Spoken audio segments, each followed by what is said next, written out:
So almost, well, it could be a busy year for you as the editor of Autocar India, but for investors, it's a nightmare. More competition, more launches, more discounts, and the premium will fade away. Yeah, and you forgot to add that, the because we're on such a high base, even the demand has sort of flattened largely. I think there'll be hardly any growth this year, so it's going to be a fight for market share. And the way to do that, as you said, is going to be with a lot of discounting and a lot of offers. Yeah, so I think it is going to be a tough year for the auto industry. But, on the EV front, I think actually we could see a jump in penetration from right now, which is about around 2.1%. I see it could even jump all the way to 4 to 5% because you've got so many players coming into the EV space. And I think the biggest casualty of that, of course, is Tata Motors because they've had a maximum market share at one point with no competition. It was, I think, almost 90%. Now it's below 60% and dropping. So I think the EV space is still very exciting because you've got a lot of mass market players coming into the market. We've seen the excitement Mahindra has created, the buzz they've created with their two new EVs, which they are launching they've launched this year. You've got Maruti coming in, you've got Hyundai with the Creta. So yeah, I think the EV space is going to be the one that's growing. Okay. Uh, what is the right way of looking at where the EV demand or EV adaptation in India would move forward? I'll just draw two parallel examples for the benefit of our viewers. China, great success. However, in US, it is not such a great success. 3 years or 4 years into the EV rollout, can we say that EV in India will be a success story, or it's too early to assume that? No, I think, at least right now, in the short term, it will definitely be a success because, as I said, the penetration is quite low. It's only 2%. When you start getting to double digits, that you find a bit of saturation, which you've been finding in other markets.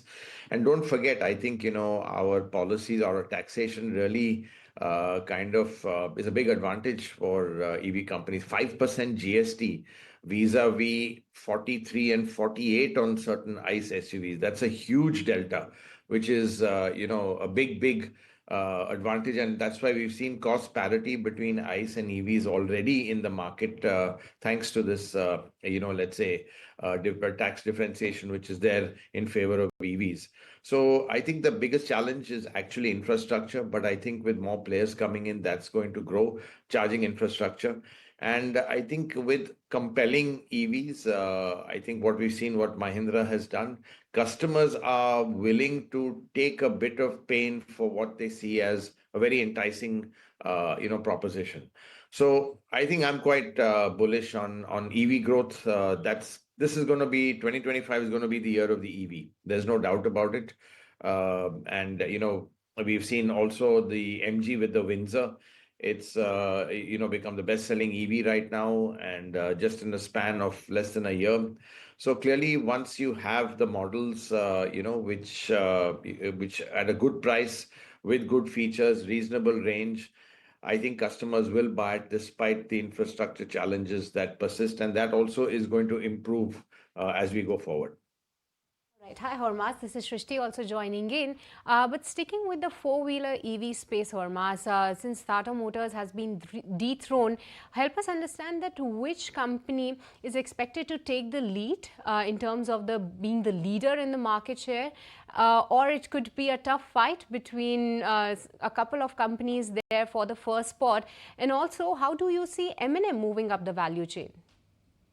Well, I think M&M, as I said, we've seen the bookings they've got. They always, have a bit of a Midas touch when it comes to kind of with their new launches. All their current launches have been super successful. And by the look of the bookings that the EVs have got, I think they will have no problem kind of filling the capacity. Don't forget, Mahindra capacity for EVs right now is capped at about 5,000 a month. So that's basically what they can do. So unlikely they will be the market leaders in EV. But I think Tata's, I would say, would still continue to be market leaders, though their market share will come down dramatically. MG is, they've got the Windsor, but that's just one model. If they can ramp up production on that, that singularly could pose a threat to Tata Motors. But I think Tata Motors will fight back. They've got the Harrier EV coming. That would be small volumes because we're at the higher end, but they've got the Sierra coming in later on in the year. So I think still I expect Tata Motors to kind of maintain its overall leadership in the EV market. But as I said, you've got the others really chipping away. And, we have to see what Maruti does with its e-Vitara. To be honest, we saw it at the Auto Expo. It's pretty much played with a straight bat, not super exciting. We have to see what they price it at. Don't forget, there's a global product for them. This car, 50% of it is going to be going to global markets like Europe and Japan. So, I think, again, we'll have to see what they price it at. Yeah, so again, a very interesting year for EVs for sure. Just today morning, we have Suzuki Motor Corporation also announcing that from 6 EV launches that was planned by FY30, they have now cut down to 40 for Maruti Suzuki India. Anything to read between this? Because given for the overall product mix, they are still targeting almost 15% sales coming in from BEV.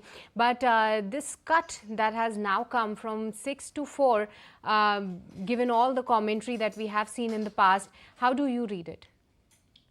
Well, I think clearly, I think you have to rationalize because the investments in EVs are not cheap, not easy, and at Maruti looking at the lower end, it's much harder to make a case for EVs as you go lower because the cost.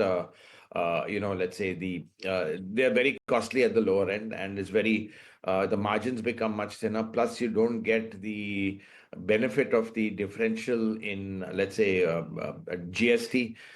You've got it 28% on small cars and 5% for EVs. That's less of a differential than 5% and 43 and 48% on plus 4-meter cars. So I think, also I think Maruti working on small cars or on the segment that they are in, it's a huge challenge on margins. Very, very difficult to really kind of make profits at that lower end. So I think for them, it's all about rationalization, using as much, getting their economies of scale to work, which is over a smaller spread of models than a wider range.